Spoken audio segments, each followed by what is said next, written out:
células. Yeah, so when you know that the oxide graphene is an accelerator and it can go very quickly in the tissue, and then you know that scientifically in the autopsy after death, they have forbidden autopsy for a long time because they knew that we would not find the virus.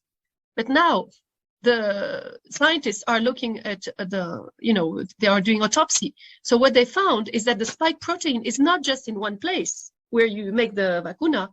They are everywhere in the body, in the organs, in the tissues, in all the liquids and the plumbery. And this is not normal. And how can it go and be transported? My hypothesis, it's the oxide graphene. So this means that if the spike protein is really toxic, it is the graphene, oxide graphene, who transports it everywhere. And we don't know if it is more the oxide graphene or more the spike protein that is really the killer. Because actually, in the autopsy of sports people and even of brains, what you find is a coagulation of the blood. And it is so thick that it is not the spike protein can do that. So this is very strange. It is microcoagulation that you can measure with the test D-dimer. Okay, so that is the first point, is that we can look at spike protein and oxide graphene as a combination to go in the whole body and in the brain. But I'm not sure that the spike protein is really the killer, but what Professor Bhakti says is that it is creating autoimmune reaction. But we have no proof of this because there is no spike, there is no virus isolation. So I have a doubt still about this, that's just oxide graphene. But now, I'll talk to oxide graphene afterwards more. But what I want to say is that another group of scientists in Germany, pathologists, Professor Arne Burkhardt and Professor Lange, have made with Rainer Füllmich, the lawyer, a press conference with optic electronic microscope.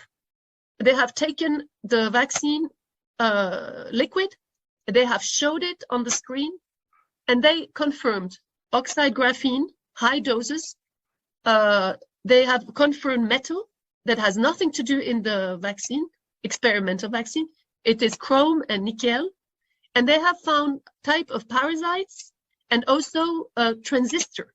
And they said, we have to investigate what is this transistor. But when they made this state of the art of what is in the vaccine, they said in the press conference that anybody, now that we have told them what is in the vaccine, anybody who is doing this experimental vaccine and enforcing it onto people will be accused on the international trial, because they're creating a crime, because all of those components are toxic for the people. When the group in research, it's like detective work. So now the next group, what they did is Dr. Kari Majed, Dr. Zulewski, who are, one is archaeologist, one was working in the laboratory of Pfizer, and Dr. Ariana Love. They have also looked into this in a different way. They put the parasite under the microscope with the temperature of a body. And the egg, because they found nano eggs, more stuff in there. And so they found that this egg with the temperature of the body would become a parasite, would go out, and it is a Hydra vulgaris. And this is a very, very strange, very worrying. We have never seen this in any book of medicine. It was said by those experts. So this is another mystery, that there is more in this vaccine than we know. And they have different lots with different, batches with different risks of dying or not. That's one thing. Now, I have to come to the last part, is that the last danger that we find now, and this is thank you to Professor Compra Madrid, his last report and final report is coming to a really, really interesting point. And it corresponds to what we call in WHO a chemical hazard. Because if you have a chemical intoxication or poisoning, it creates an infection, or it creates a heart attack, or it creates this and that. So what they found is that, in fact, this graphene has a potential of power 1,000 times more, because the graphene is ionized. There is a ionization. I'm not an expert, but I remember the concept. There's a ionization that is 1,000 times more of radiation, which means that they have potentialized the graphene, and it is very sensitive to radiation. And according to the group in Spain, Quinta Columna and Professor Compra, in fact, people are dying of acute radiation and not about anything else. Acute radiation, and the radiation coagulates the blood, and it cannot be transported. And this is why the footballers, all the sports people, should stop sport if they got the vaccine, because when they do the sport, they accelerate their body, and the whole vaccination accelerator of radiation becomes so acute that the heart stops and they fall.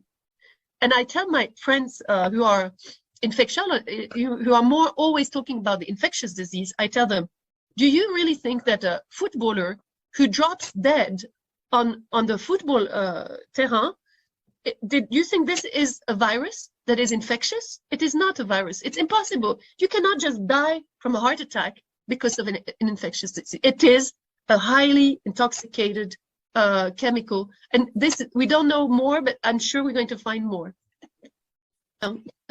So the fact is that we should not give the blood to anybody when we have a vaccine, because there are nanoparticles, and that those nanoparticles are the transmission of the contagious.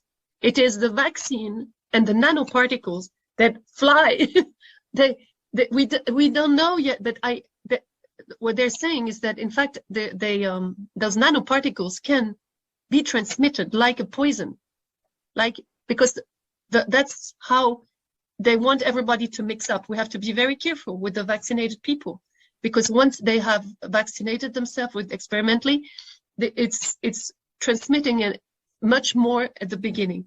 So it is we don't know everything, but we know that the people who are vaccinated are at high risk of having a disease, and also to transmit it to their partner if they are sleeping with them, if they even hold hands. I have doctors who told me that even couples who just hold hands, and one is vaccinated, one not, the second comes and has a high level of D-dimer and has graphene.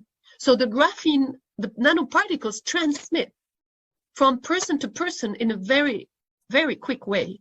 And this is very important that people understand, that they have to detoxify their blood, and we're going to talk about this now, but to detoxify and to take away the potentiality of the nanoparticles of graphene.